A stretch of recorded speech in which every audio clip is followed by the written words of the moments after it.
Hujambo mpenzi mtazamaji wa Zone Media, jina langu unaitwa Victor Moshi na natumaini umeamka salama kabisa. Rais wa Marekani Donald Trump amedai kuwa aliingilia kati dakika za mwisho za kuzuia shambulio kubwa la anga la Israel lililokuwa likimlenga kiongozi mkuu wa Iran Ayatollah Ali Khamenei wakati wa siku za mwisho za mzozo wa kivita kati ya mataifa hayo mawili.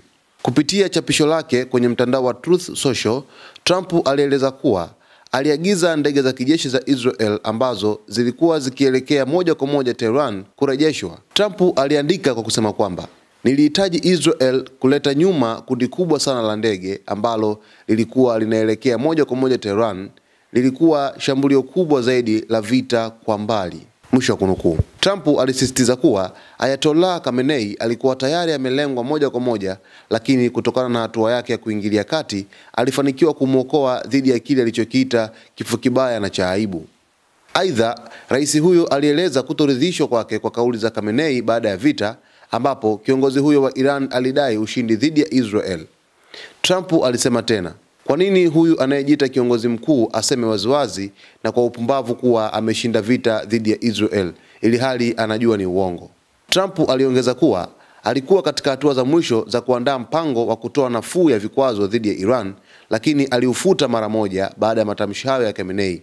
Alisema kuwa taifa hilo sasa limeungua, limeharibiwa na halina mustakabali. Kauli hizi zimeibua mjadala mpana katika medani ya kimataifa, huku wachambuzi wakitathmini athari za hatua za Trump katika uhusiano wa Marekani, Israel na Iran. Mtazamaji wa Zone Media, hii ni moja kati ya taarifa kubwa sana ambayo Rais Donald Trump ameiibua kufuatia kile ambacho amekiandika kupitia kwenye mtandao wa Truth Social kwa kusema kwamba Ali Khamenei alikaribiwa kuuawa na Israel, lakini alimuokoa kwa kurejesha ndege zote za Israel ambazo zilikuwa zikielekea Tehran kwa ajili ya kuweza kufanya mashambulizi katika sehemu mbalimbali pamoja na sehemu ambayo Ali Khamenei alikuwa yupo huko. Lakini pia amezungumzia hapa Trump kwamba Khamenei kwa nini anajiita yeye ni mshindi na anasema kwamba Iran imeshinda vita dhidi ya Israel. Anasema kwamba hizi ni kauli za kipumbavu ambazo hapaswi kuongea Ali Khamenei, na amesema kuwa alikaribia kuweza kufuta vikwazo vyote vya Iran, lakini baada ya kusikia kauli hizi za Khamenei, Trump alifutilia mbali kuiondolea vikwazo Iran. Mtazamaji, hii ni taarifa kubwa na inaweza kaibua taarifa nyingine zaidi. Tufuatilie hapa hapa Zone Media. Jina langu naitwa Victor Moshi. Usisahau kusubscribe, kulike, kucomment pamoja na kushare.